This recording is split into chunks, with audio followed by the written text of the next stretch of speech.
Muy buenos días. En el día de hoy estaremos hablando sobre la lógica de las ciencias sociales y la construcción del pensamiento científico. Mi grupo está conformado por Jennifer Polo, Adriana Botello, Enrique Moreno y quien les habla, Estefanía Galván. Bueno, la lógica de las ciencias sociales. Dentro de las ciencias sociales se plantea una famosa disputa, como están viendo en pantalla, del positivismo entre el racionalismo crítico propuesto por Popper y la teoría crítica por la Escuela de Frankfurt acerca de la lógica de las ciencias sociales. Como pueden ver, se manifiesta una controversia entre lo científico, que hace parte del realismo crítico, y lo dialéctico de la teoría crítica. El racionalismo crítico defiende la unidad del método científico, es decir, el método de las ciencias sociales, al igual que el de la naturaleza, que radica en ensayar posibles soluciones para sus problemas, esos que hunden sus raíces. Aquí se propone críticas soluciones. Por otro lado, la teoría crítica defiende la idea de la razón crítica, en que los métodos no defienden el ideal metodológico, sino el de las cosas. Y la vía crítica no es meramente formal, sino material. Aquí es necesario unir los conocimientos e intereses, es decir, la teoría y la praxis, como una sola totalidad.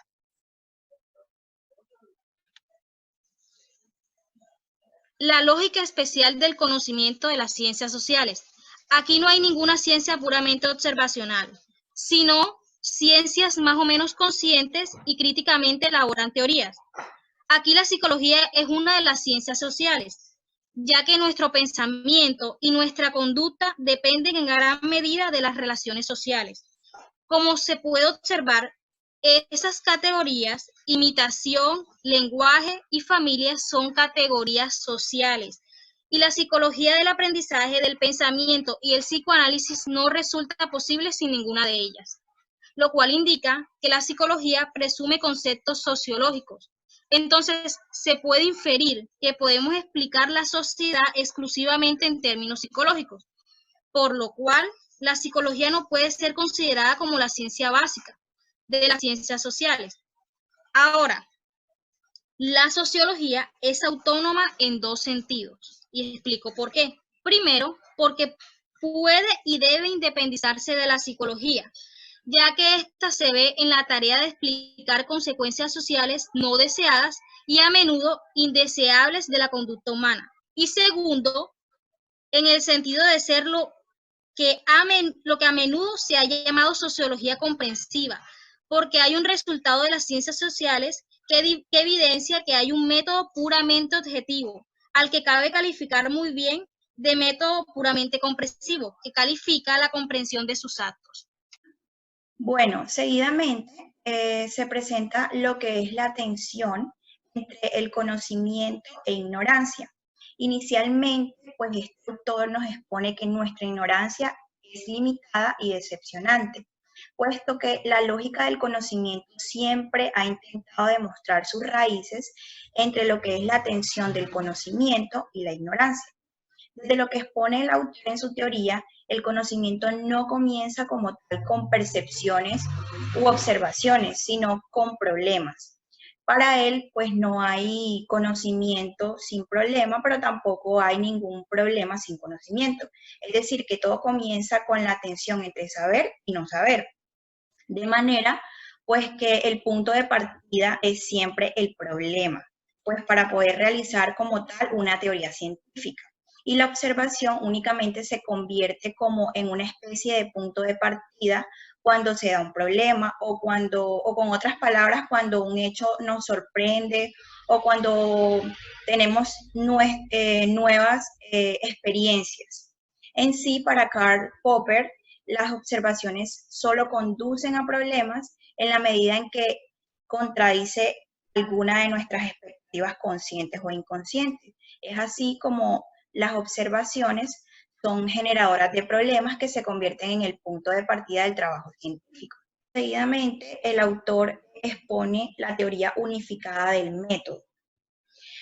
En sí, el análisis que realiza el autor siempre contrasta a Sócrates con los nuevos científicos, ya que para él, pues, este señala que hoy en día nosotros debemos conseguir o seguir construyendo nuestra filosofía del conocimiento sobre nuestra falta de conocimiento, pues, en defensa de nuestros principios éticos, claro está, proponiendo una nueva ética profesional y contrastándola con la antigua ética profesional. Ahora, a diferencia de muchos filósofos de la ciencia que solo se ocuparon de la física, Popper buscó influir en las ciencias sociales. Su filosofía de las ciencias sociales solo puede entenderse en el marco de su filosofía de la ciencia natural. Y hay claros vínculos entre ambas. Por ejemplo, este autor defendía la unidad del método en todas las disciplinas y una visión naturalista que rechaza cualquier diferencia entre ambas ciencias, tanto la social como la natural. Y partiendo de allí, encontrar la verdad de las teorías, experimentándolas lo más severa posible, o sea, refutarlas. Y para él, el método crítico es el método de ensayo y error, así lo denominó este. Para él, se debía una teoría someter siempre a la crítica más severa para poder detectar dónde se han equivocado. Y puesto que no hay una inducción, la ciencia empieza con problemas. Para este nunca los argumentos de los hechos a las teorías se dan, sino por medio de refutaciones o de falsación.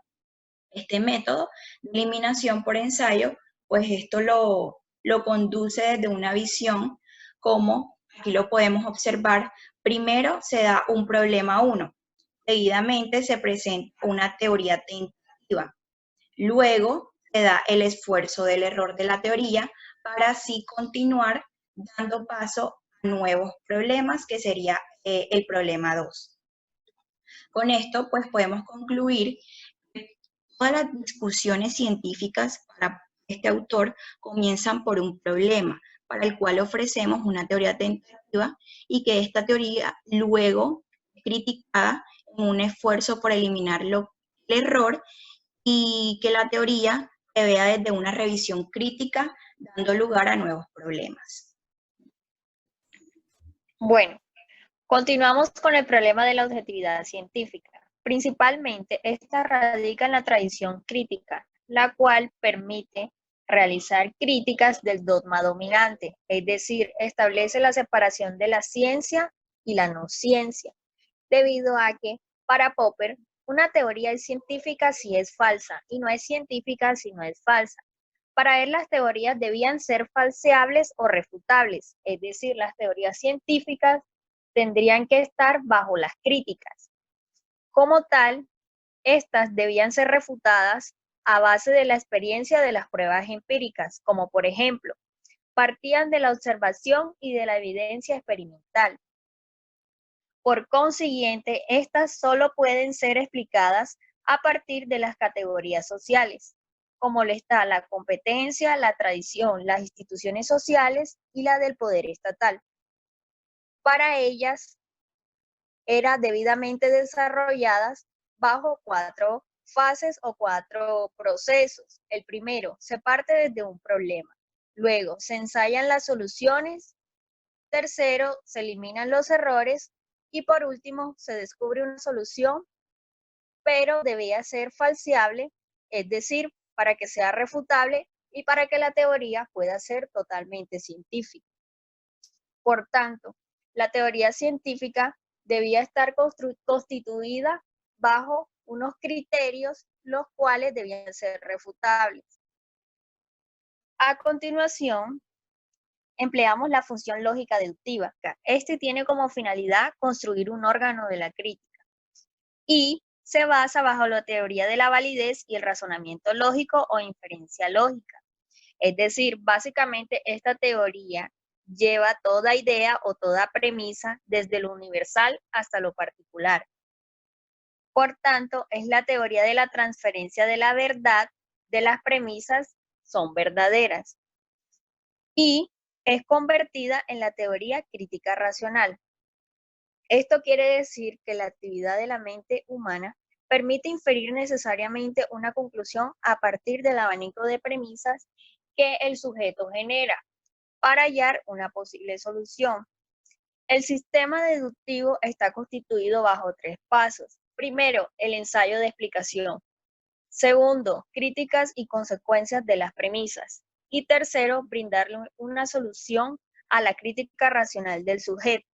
En conclusión, podemos decir que la construcción del órgano de la crítica bajo la lógica deductiva se da un nuevo conocimiento. A continuación, el compañero Enrique continuará con la construcción del conocimiento científico. Muy bien, entonces ahora vamos a hablar sobre la construcción del pensamiento científico que plantea este autor en esta obra, Paul Lorenzen, que como pueden ver aquí en la diapositiva, nace en Alemania, en Kiel, estudia matemática, física, química y filosofía. Por tanto, es un enorme contribuyente sobre la construcción del pensamiento científico. No sin antes, diré primero para iniciar que dentro de las capacidades del ser humano para buscar respuestas a interrogantes se desarrolla por lógica el pensamiento filosófico y por supuesto que también el científico, que es con el que finalmente se aborda el razonamiento, la crítica que conllevan a la generación de conocimiento.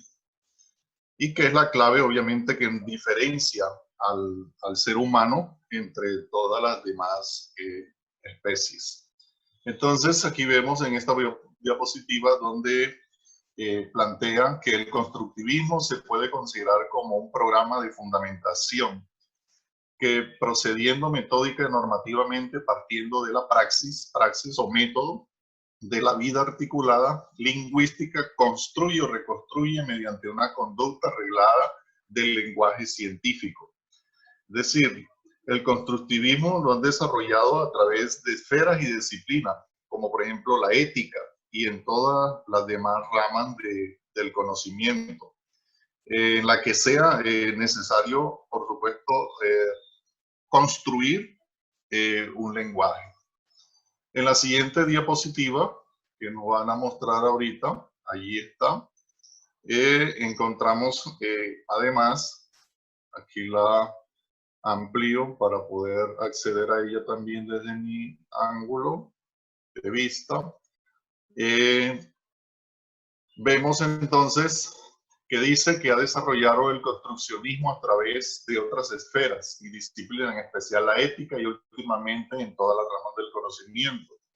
Entonces el término construccionismo es semejante a utilizar el término constructivismo, el cual se emplea para caracterizar tendencias filosóficas en las que la noción de construcción juega un papel importante. En este particular, esa reconstrucción precisamente metódica y normativa del lenguaje científico que plantea Lorenzen toma parte en las ciencias formales. ¿Cuáles son esas ciencias formales? La matemática y la lógica, pero también todas las demás ramas del conocimiento en las que se hace necesario, por ejemplo, construir un lenguaje.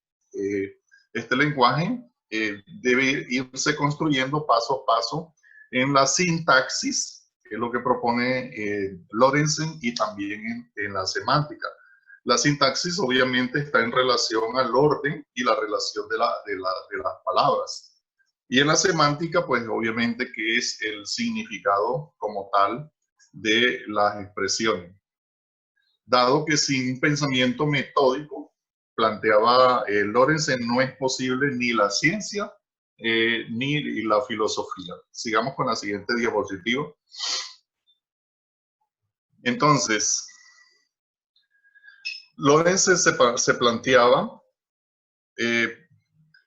cuál era el método por el cual empezamos a entender algo.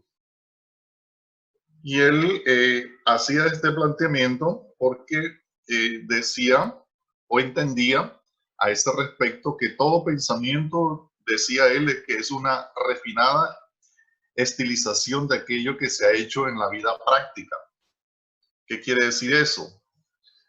que la parte metódica de nuestro pensamiento, de nuestro lenguaje natural en el que estamos inmersos, se va desarrollando, ¿verdad? Y se va creando este lenguaje común, pero también el lenguaje metódico. Recurriendo al lenguaje natural se construye por extensión entonces el lenguaje científico. El aporte de todos estos objetivos para la obtención de la información es la mayor utilidad para generar el conocimiento. Esto se logra obviamente en el análisis de cada uno de los campos de estudio, lo que hace especializada y diversa en esa construcción que se va teniendo del conocimiento.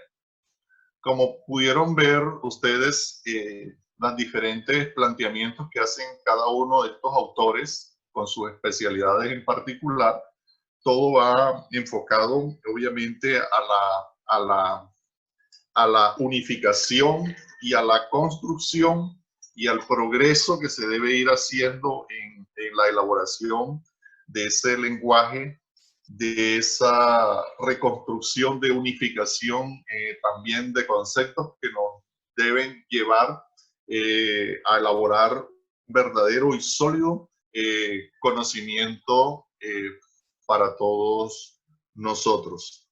Entonces, esto es digamos, lo que teníamos para exponerle en torno, o lo que pudimos extraer en torno a cada uno de estos autores en esta exposición que hemos querido compartir con ustedes en el día de hoy. Muchísimas gracias a todos.